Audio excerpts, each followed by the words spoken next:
Jim, another story that a lot of people have been sending to us over the last day they wanted to get your thoughts on. Yesterday, as we are recording, Rhea Ripley tweeted out, "People need to respect that no means no. At airports, do not follow me outside. Today has put me off completely. I will not sign anything that's in caps that isn't a personal photo of us anymore. Hate me, I don't care. Disagree with me, try putting yourselves in our shoes for one bloody day." This has been a recent thing. Now we're starting to hear a lot more talent talk about it. Rey Mysterio recently had an incident with a fan who just wanted him to sign a bunch of stuff. What are your thoughts about this with Rhea Ripley? What are your thoughts about fans waiting at the airport for autographs and fans who are not getting the autograph for themselves, just getting it for commerce?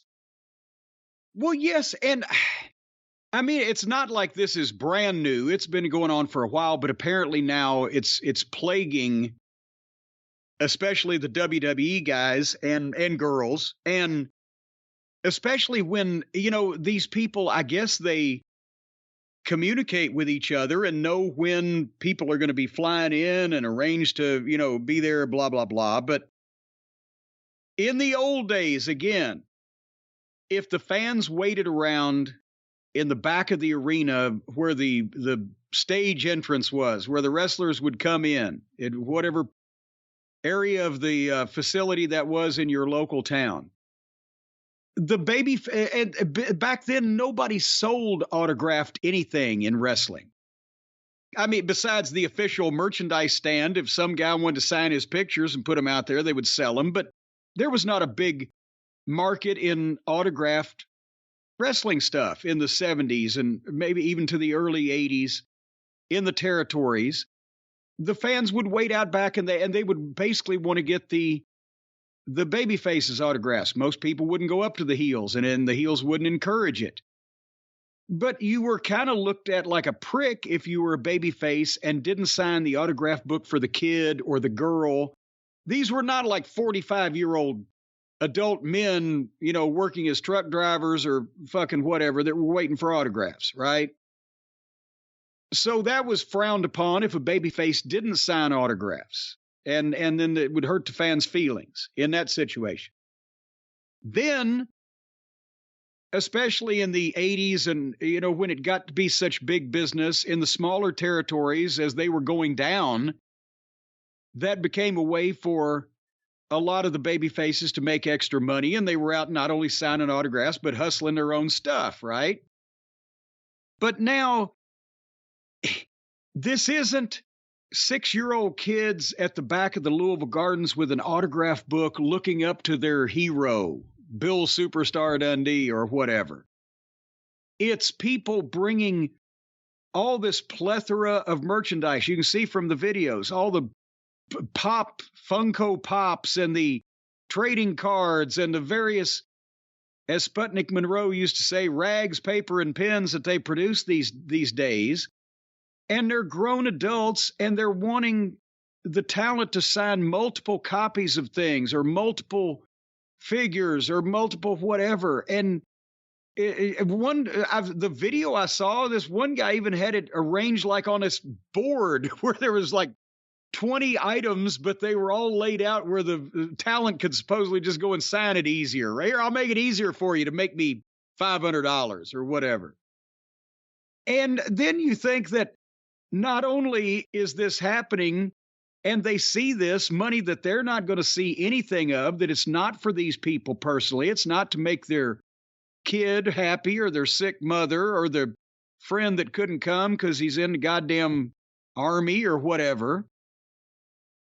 And they're getting off a plane at who knows what time of the morning or what time of the night where they've flown however the fuck far after getting beat up for a living.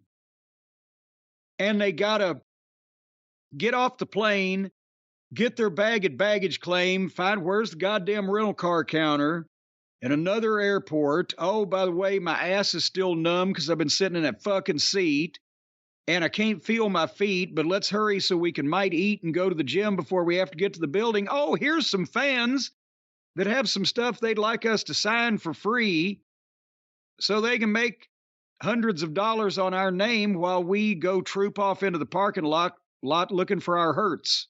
So fuck you. Yes. What? It's not hard to figure out what's going on there.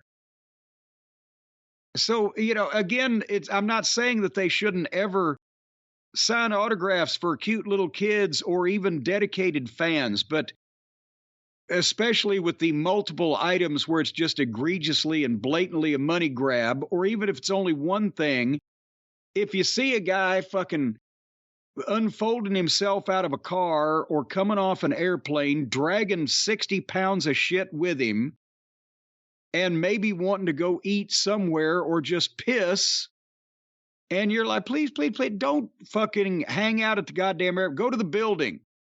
That's when they're reasonably at work. Get laid. Go do something else. Well, Why are you harassing people at the airport? But no, we used to get fans that would even come to the airport the next morning, the real dedicated ones. And I'm saying those are different fans. It's a different class of fan. Hold on, that's what I'm saying. They would just be, hey, we just wanted to see you guys and say thanks or whatever, or hey, would you sign our program from last night? And there's 10 or 12 of them. Okay. I don't mean 10 or 12 programs. I mean 10 or 12 people, and we're sitting there waiting for a flight anyway. But when they're ambushing people when they first come into town. With a binder full of photos. With a binder. Like I said, go to the building. And I know the security is not like it used to be where you can't get close to people, but, at least somewhere, somehow they're halfway at work there. Flying is such a pain in the ass. Commercial flying nowadays is such a pain in the ass. If you're someone who has to do it once to go someplace, by the time you get off that plane, you just want to be left alone. Imagine if you're someone who does it all the time. Leave people alone at the airport. That's my attitude. And that's the thing. I started when I would go to the Charlotte Fan Fest every year. I liked everybody that went there. All the fans, I recognized them. I remember them from the Carolinas from years before. But here's the thing. In the middle of summertime, it's probably almost 100 degrees. You've driven 8 hours. Your legs are fucking numb. You're hungry and you want air conditioning and you might have to take a shit. And you're going to be there for 4 days. But you first walk into the fucking lobby and everybody's got to stop you and ask you 18,000 questions while you're trying to fucking schlep your shit to the room. Give me a minute. Well, let's talk early in the morning. The first of the 4 days I'm going to be here. Just let me get in the fucking room. So I understand, yes. I remember when I was like 18, me and my little brother hanging out outside the gate at Shea Stadium to meet anyone associated with the baseball team, the Mets. It was them against the Braves that day to get some autographs. We're kids. He was a little kid. I was a 18-year-old kid. And Don Sutton, later to be a Hall of Fame member, a pitcher, great pitcher. Well, some would argue that. But a Hall of Fame pitcher, when he walked out, immediately said, I'll sign what you want, just walk with me. He didn't want to stop. He wanted to get to his car. So if you walk with me, yeah. He would sign it. Bob Murphy, who was the old crusty announcer for the Mets going back to 1962, who was like 5 feet tall, he came out and stunk a gin. And I witnessed this. Some little kid went up to him, Mr. Murphy, can I have your autograph? And he said, not today, pal. And he kept walking. And it was a kid. He called the kid pal. It was the funniest thing. But a lot of people want to be left alone when they're and that's the thing. If you stop moving, you're dead. If you stop, they've got you. Then you look like an asshole if you start moving again. You're there for this, so you got to keep moving. It's that walk with me. That's the old fucking deal.